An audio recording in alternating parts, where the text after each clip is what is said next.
He is the GOAT in Rocket League documentaries. He's the elite in Rocket League coaching. This is the story of Sunless Khan. Sunless Khan's real name is Jared Zook. He was born September 23rd of 1992, making him 32 years old as of recording. He was born in Indiana, but he did live in Canada when he was a kid, so he said something about him technically being able to get a Canadian citizenship. Also, a fun fact is that he's actually way taller than some might assume, with him towering at a massive 6'1". How did Sunless Khan get his name? The Sunless Khan name originated the same way many of our names came about, by way of an Xbox random name generator. He got hooked to Rocket League when his friend showed him the game, and he liked it, so he downloaded it, but he never thought he'd make videos about it until he started getting more knowledgeable. He even still uses an Xbox controller. He uses the Xbox Series X controller. His journey really got booming when he had one of the greatest races in YouTube history against a name you all know, Musty, or a Musty Cow. They raced to be the first Rocket League creator to reach 1 million subscribers on their YouTube channels, but unfortunately he was beaten by Musty. Despite this, however, neither Musty or Sunless were the first YouTubers in Rocket League scene to hit the goal, as they were both beaten by another OG Rocket League creator, John Sandman. Although it might not seem like it, he does in fact have earnings in the game, although he doesn't count himself as a pro player, with him holding approximately $7,685 in earnings. But that isn't even close to the esports team that he co-owns, that being Rule 1, which made him even more of a staple in the Rocket League community when he became co-founder. But from what I can see, Rule 1 has ceased operations as of June 10th, 2024. Now, just because Rule 1 wasn't around super long, doesn't mean that they did bad. They had a really strong team with some incredible players on it. They even had Squishy Muffin signed as a content creator during their last year of 2024.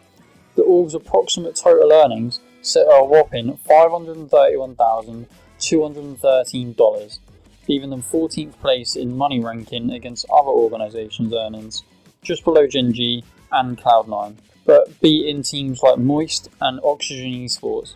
As well as this, if you take an average of all their tournaments, assuming you go with the highest, since some of them say that they were placed between 9th and 12th for example, you get an average placement of 2.4, and even if you take the lowest placements that it could be, the results are still an average placement of 2.7, showing they really could hold their own. Another thing you may have noticed is that Sunless is American, yet Rule 1 plays from Saudi Arabia. This is actually because their other co-founder is a Saudi Arabian investor who was previously CEO of Sandrock Gaming, which is another esports organisation, who used to host a Rocket League esports team. They've had some big time players on their team since they started, with players like Rawas, Kaliz, O'Khaled and Nalpo, as well as many more. But Rule 1 isn't the only esports team he's been a part of, as he was actually signed to Allegiance during 2018 and Space Station Gaming from 2019 to 2022. He was signed to both of them as a content creator before helping found Rule 1 from 2022 to 2024. He's been a part of many Rocket League tournaments through the years, especially heavily in 2020, where he commentated through all of the RLCS Season X tournaments, as well as some salt mines in that same year. As well as all this, he was also a guest and even a host of a few tournaments.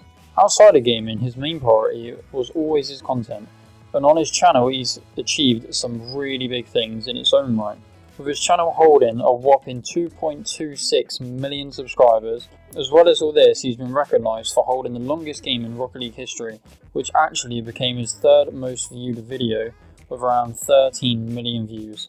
He used to post super frequently, however. I think it was weekly at one time, but Sunless's last video was around 13 days ago at time of writing, but before that it was a month, and before that a month again.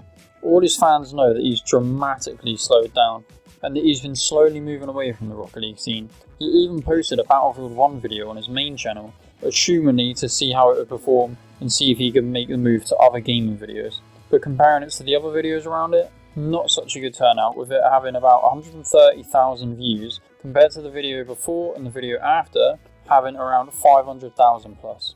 You've probably seen in a couple of his videos him talking about his new channel, which he seems super excited about, called Sunless Maximus. This channel is self-described as epic videos on history, mystery, adventure and intrigue, where it consists of animated historical documentaries, and it seems to be doing well enough. There are currently 7 videos on the channel, adding up to 1.1 million views with around 40,000 subscribers.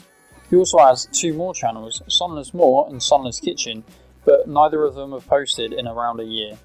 He seems to be posting a lot more on Sunless Maximus than his other channels, and it seems that he really enjoys this type of content at the moment. He has a magnitude of series on his channels that are all in playlists if you want to watch them, as his channel will be linked below. A lot consists of coaching type videos, mod videos and experiment videos. But what I'd heavily argue, the thing that he is known most for is his documentaries, which led me to do this video. The support that you've given me about this new style of content that I've been doing is amazing, and I thought to myself, who should I do next? After thinking, I decided Sunless would be a great person to do. Not for the followers or views, but the fact that he's always been such a staple in Rocket League, and he's always making documentaries about other people. Maybe it'd be nice for someone to do one about him. And maybe he'd see this and decide, yeah, I should come back to Rocket League. And yeah, Rawon was an absolute powerhouse. But we'll just have to see what he uploads next. Thanks for watching this video. Please drop a like and subscribe. Also, comment who you think I should do a video on next. Cheers.